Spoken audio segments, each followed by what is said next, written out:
you're tuning in to Cat TV, and today I will be talking to you about plants and gardening.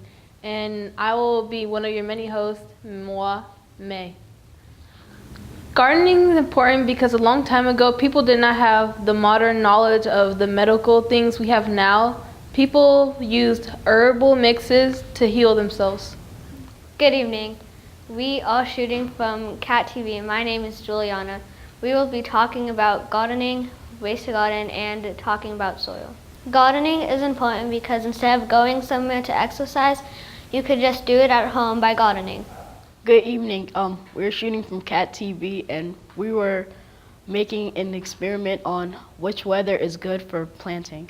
Gardening is important because you can make different foods with the different herbs. What's up? My name is Tiajane, and I want to learn how to harvest. Gardening is important because you can eat healthy. Hi, my name is Amar, and we're going to be learning about what bugs are good for plants and what bugs are bad for plants. Gardening is important because some people can't eat meat, and their other choices are fruits and vegetables. Hello, you're watching Cat TV. My name is Evangelina, and I will be teaching you when to plant. Gardening is important because it could save money. Hi, my name is Akriti, and I will tell you about the soil and plants temperature. Gardening is important because it helps you be responsible. Hello, here in Cat TV, we're shooting live, and I'm going to be teaching you today about vertical gardens.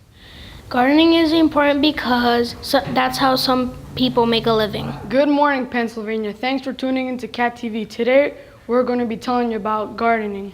Gardening is important because you can use herbs to flavor your food. Hey everyone, you're watching Cat TV, and I will be telling you all the perfect environment to grow your plants. Gardening is important because you can save food for the winter time. Hello, my name is Bajul, and today we're learning about how much space does the plant need. Gardening is important because it protects the environment. Hello, my name is Anush, and gardening is important because some people actually don't have money, so they have to garden so they have more food. Hi, my name is Jaden. Gardening is important because some people garden for fun. My name is Sean, and gardening is important because some people do it to make money. Hi, today we'll be talking about beds. And no, not beds that you sleep on, but beds in a garden. A bed in a garden is a box that holds soil and plants. This garden has two kinds of beds. These beds are different kinds of beds. This bed contains more soil than this bed, and this bed is perfect for plants that grow taller, and this bed is perfect for plants that has more root. Why are the roots important? Because when it rains, the roots collect the water, and the water goes through the stem and into the leaves. The roots also collect nutrients from soil. Why is the stem important? The stem is important because it is the backbone of the plant, and it's important because another reason it's important because of the leaf. Because when the leaf is done making the food, the leaf leaves the important part to the stem, and the important part is the stem has to give the whole food to the whole entire plant, and it also has to give it to the roots, and because the roots has to spread out so it can be really strong. Why are the leaves important? The leaves are important because the leaves take up sun and the water and makes it food, and the food travels to the plants. Okay, I'm here today to talk about the different types of soil and mediums that we can plant our vegetables in or not. The first thing I have here is potting soil, and this is the type of very loose soil that your plants come in from the garden center. It's a very loose soil. The roots can spread out, but there's no nutrients. So this is not what you want to keep your vegetables in. Okay, the next medium I have is sand. And is sand a good thing to plant vegetables in? No. Why not?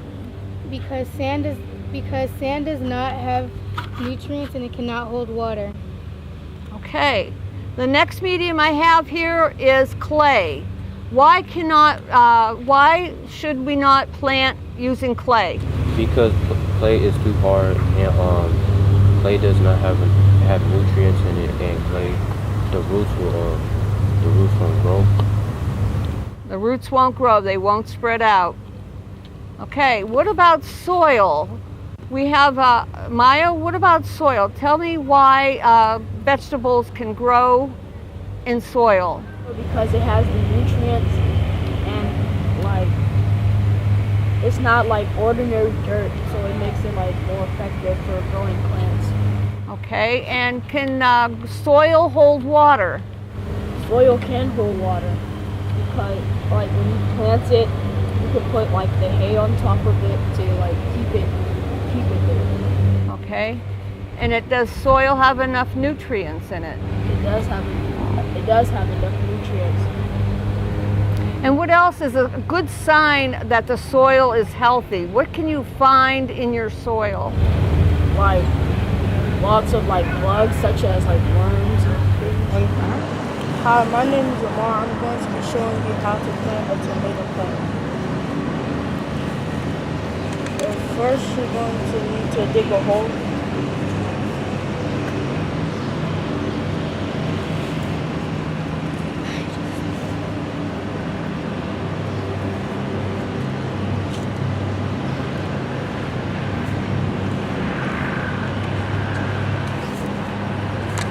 Then you take the tomato out of its case and spread out the roots.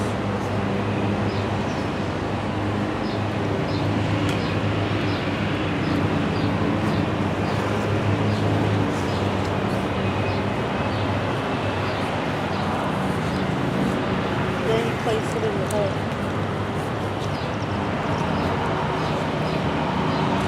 And cover it up.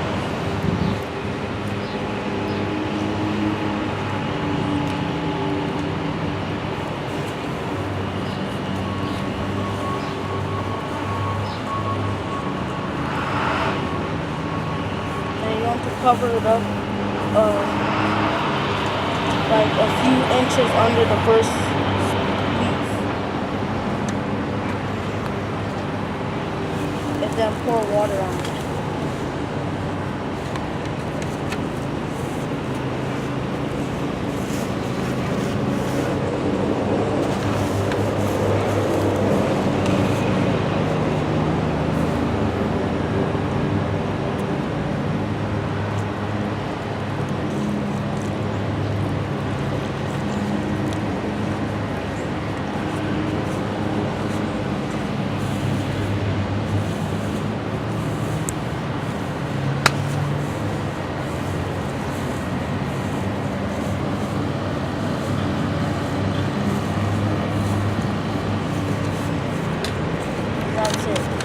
Hi, my name is Yeslian, and today I'm going to teach you how to plant onion bulbs. So first, you have to see which side is the root and which side is the stem where it comes out. Then you dig 3 holes or any type of number of onion bulbs you have, you dig, and you leave this part of the onion bulb outside of the soil.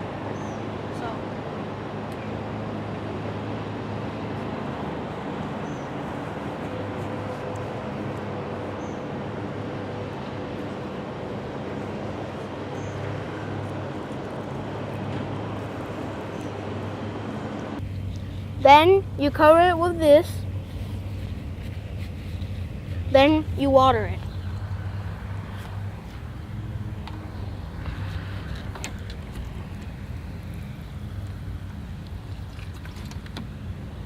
Hi, today I will be planting radishes. So first, before you plant, you have to read the depth, which is 1/8 of an inch, and then you have to see what shade you need, which is sunny, and then the maturity is 25 days. So first you have to spread the compost lightly, and then you have to make a hole. Then you have to take the seeds, then you just slightly plant them.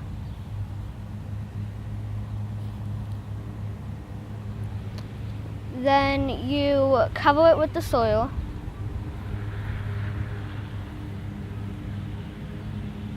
Then put a little bit of compost on it.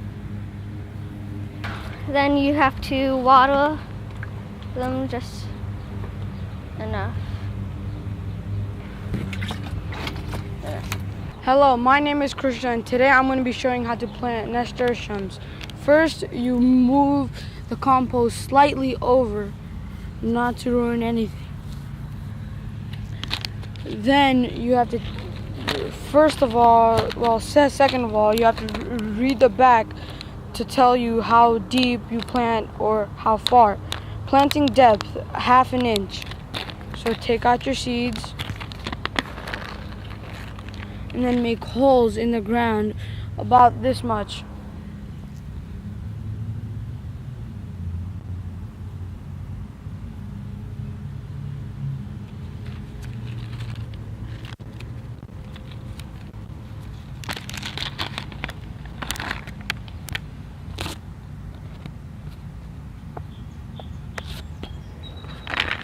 And then you cover the plant with your dirt, and then water it.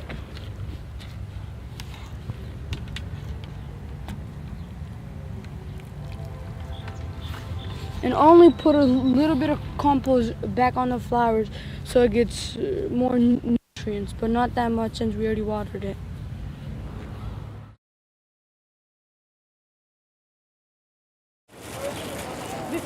Hey, that's not how you water. You're supposed to water like this. You have to go down and water the roots, not the leaves of the plant. The plants are gonna get ruined. Now you try, here you go.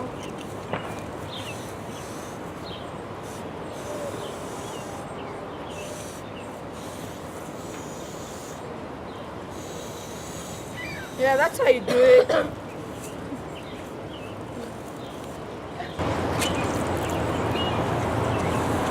Stop, that's not how you water a plant. You're supposed to water the roots, not the leaves. This is how you water the plants.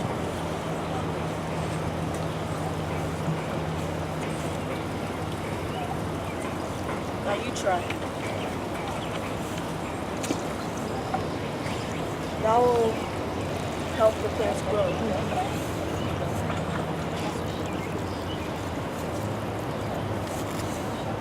So how do you know how much, if it's done being watered? Well, first you separate the mulch, then put your finger down on the ground, then see if it's wet or not. This is wet, so you don't need to water that much. Hi, my name is Yeslian. Hi, my name is Akriti. And today we're going to teach you when to water the plants. When is the best time to water the plants? The best time to water the plants is in the morning. Why the morning? Because the water will stay in the roots. It would go to the root, to the stem, and go to the leaves, so it could grow.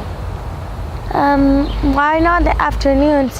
Since you watered the morning, and why not the afternoon? Because if it's like really hot in the afternoon, and you water the plants, it would burn the plants out and it would die. What happens when it gets like super sunny when you water the plants? It would burn and die.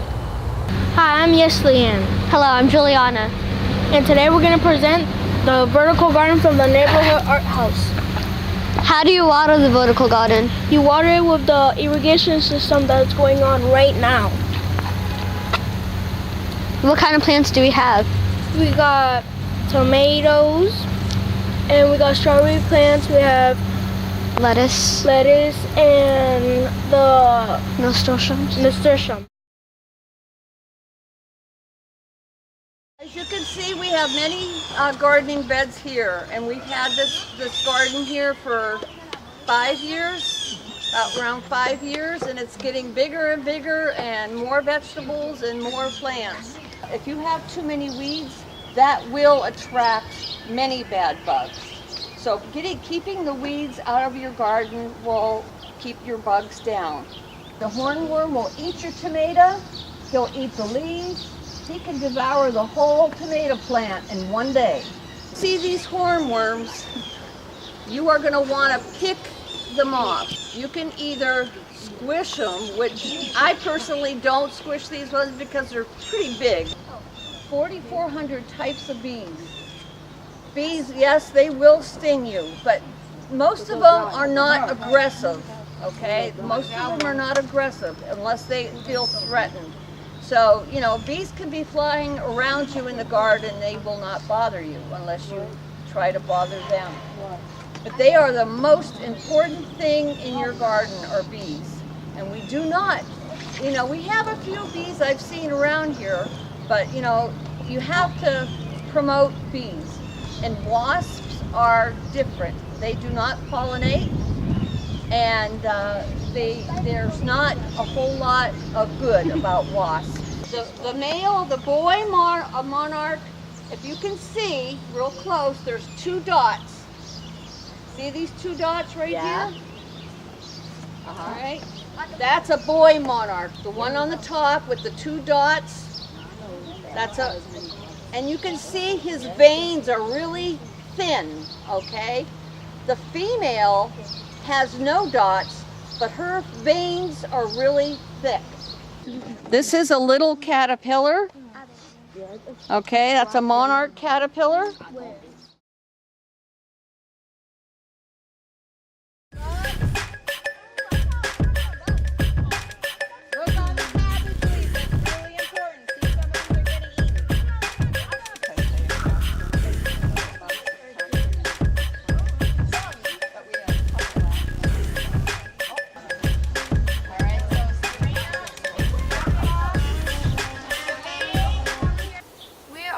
Show you how to keep harmful insects from your garden.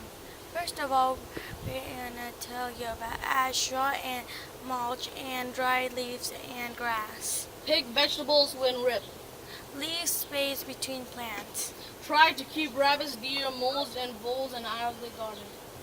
Can you use fencing? Remove damages leaves. Help to keep harmful insects out of your garden. Certain plants in your garden are susceptible to powdery mildew, and that is your zucchini, your cucumber, tomato plants. One thing about powdery mildew, to keep it from spreading, you want to wear gloves on your hands so that you don't get the powdery mildew on your hands, and then when you go to touch another plant, it's easily spread by touching another plant. This is powdery mildew, an antifungal spray.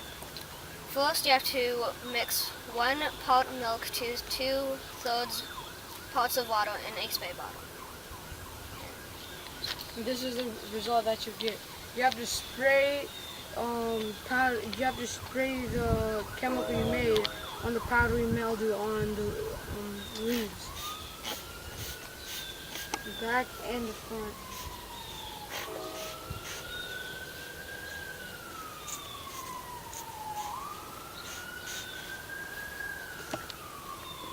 The mixture for this solution that's different than what we sprayed before. This one here has baking soda, 1 tablespoon, and the tablespoon is actual measuring spoon. It's not from your kitchen drawer, okay? And it was in there. You're gonna pour it in there. Okay? And next is a 1/2 teaspoon, 1/2 teaspoon of dish lotion. Okay. Okay, you're going to mix that in.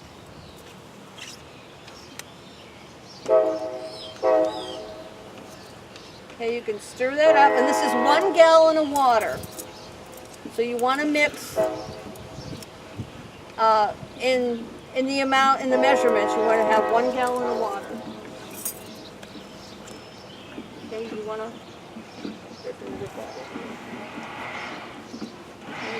You want to pour that into the bottle.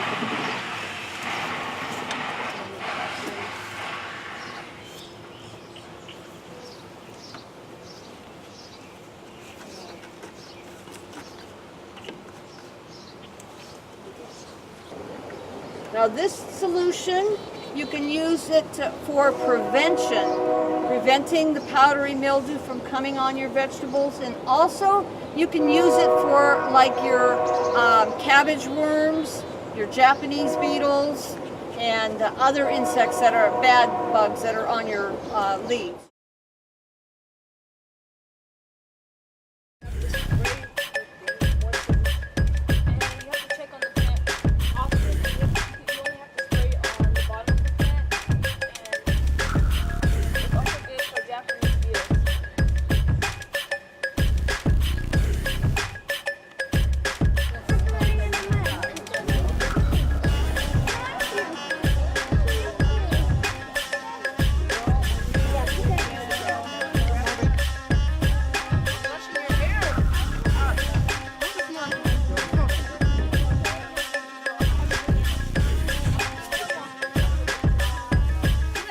Today I'm going to put a thin layer of straw on these beds, under the leaves.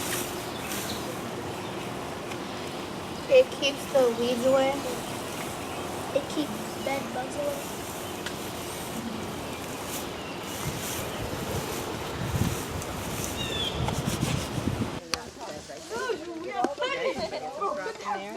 And it all needs to be picked up off the ground too.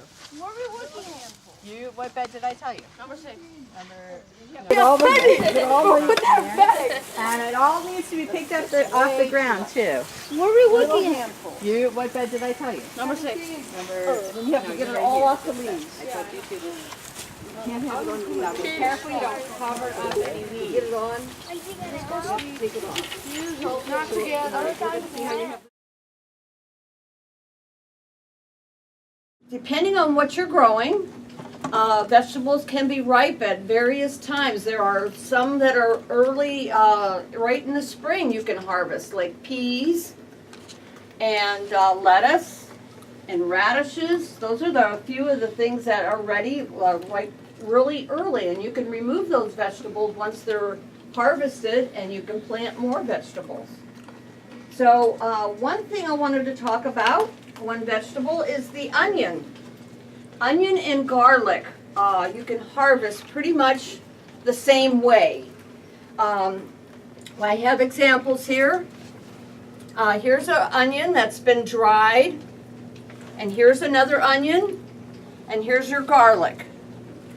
Now this is what the garlic looks like after it's been dried. When you take these vegetables, onions and garlic, from the garden, they need to dry for at least 2 weeks before you can use them.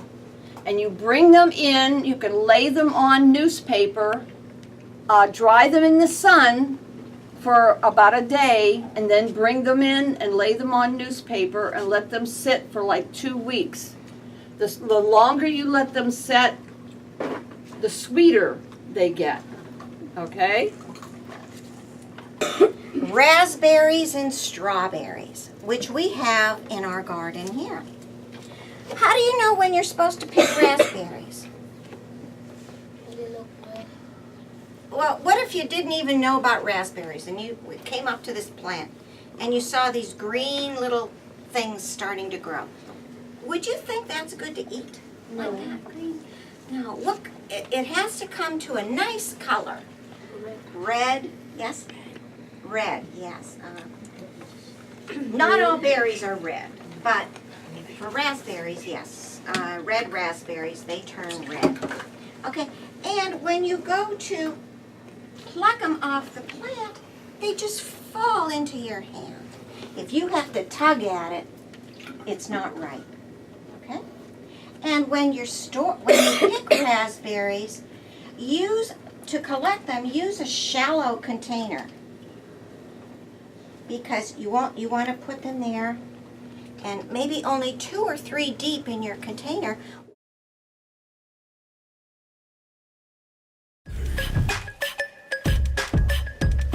Wow, what do you have?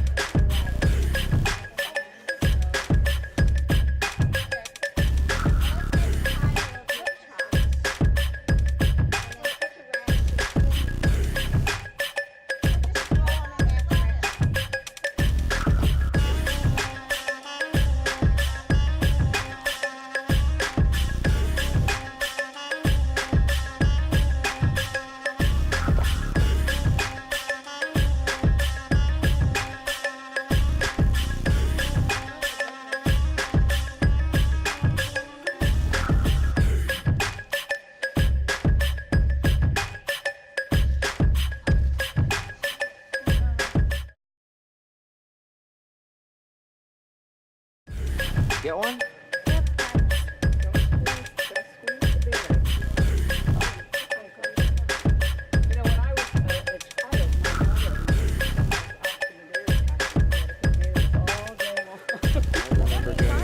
Do you remember doing strawberries? Strawberries.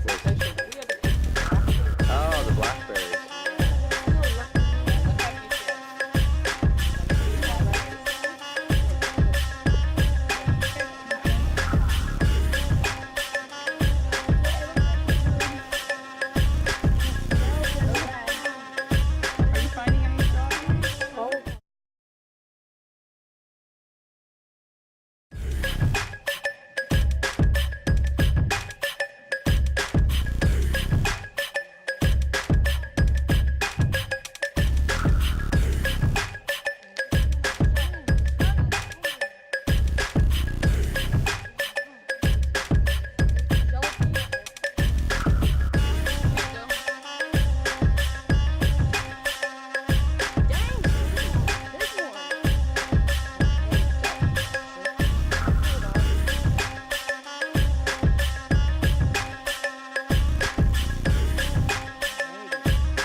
I learned how to take care of plants.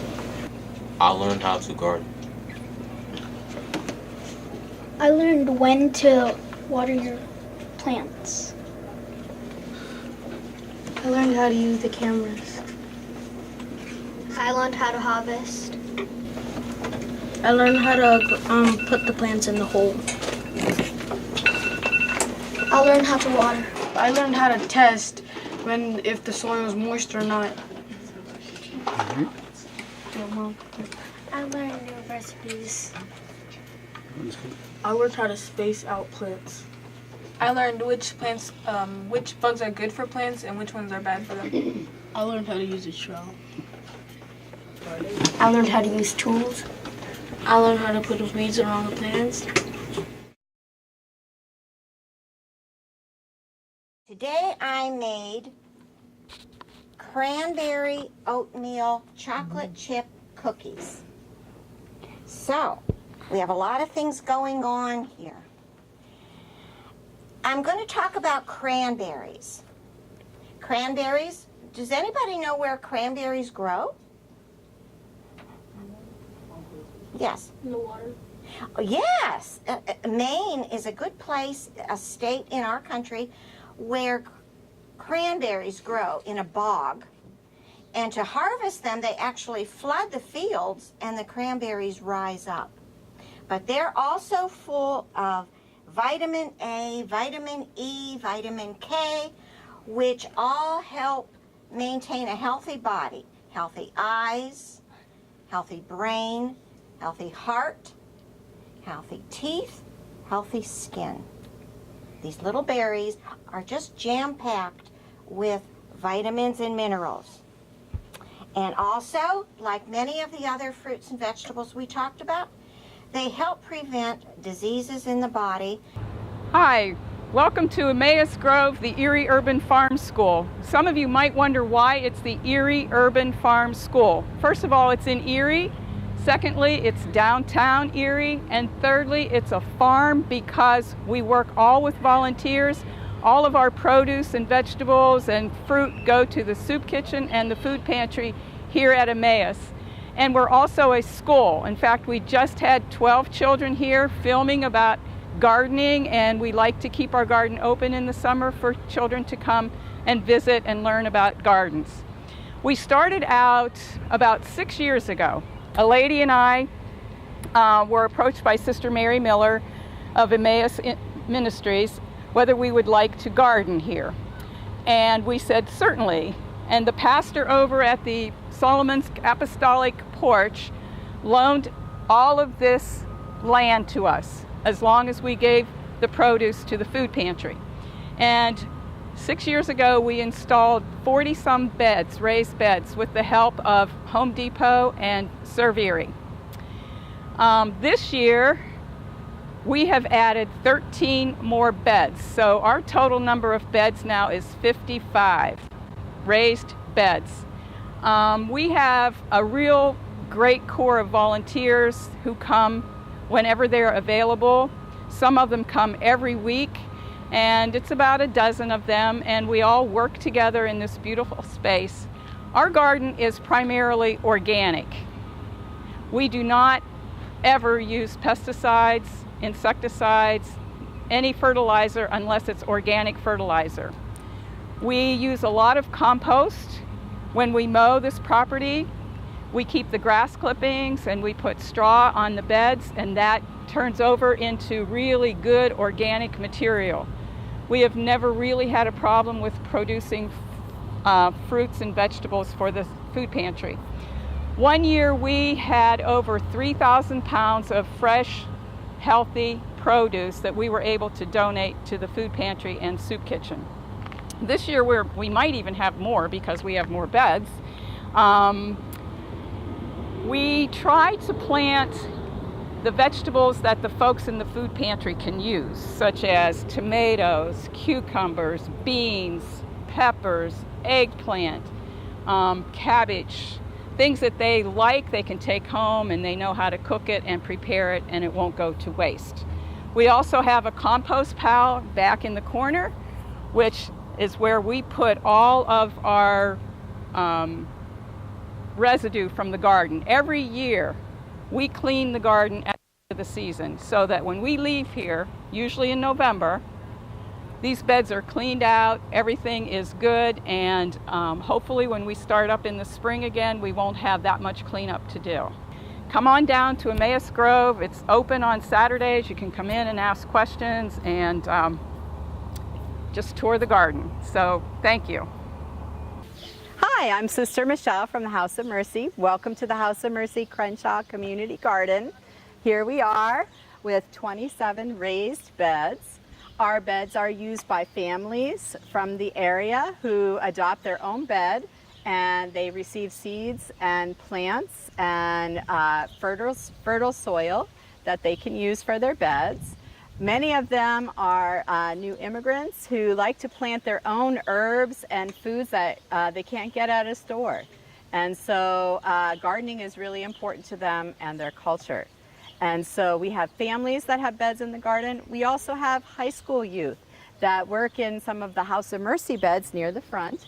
The high school youth get paid and learn soft skills such as how to listen to a supervisor, how to care for your tools, how to follow directions and be on time. So it's a wonderful opportunity for our high school youth to gain some valuable job experience. And then finally, our elementary youth work in the garden every day in the summer from 2 to 2:30, and they do things like weeding and learning about various garden aspects. Our community garden here was started in about 2010. It started with a Boy Scout project, and we had about 6 beds when we first started. We had pebbles and stones in the center, and we had a small fence. And then through the generosity of Home Depot, we were able to get a larger garden with 27 raised beds. The Home Depot, through a grant, they came and they built all the beds, and they built the shed for us. And then through the City of God Foundation, we were able to get water, which is so essential for a successful community garden. And the City of God Foundation also funded the fencing, and right now we're preparing for a shelter that'll probably be in the back of our garden. So our garden is very successful, and it's an example in the community, and we are happy to welcome all of the youth here to this garden. The signs that you see on the front, those show the youth that each year we have like a poster contest, and the winning youth gets their poster hung on the garden, so you can see that we've been doing this for several years. We are so grateful to our master gardeners, Jackie and Chris, and all the volunteers who make this project possible and share their expertise on gardening. Thank you.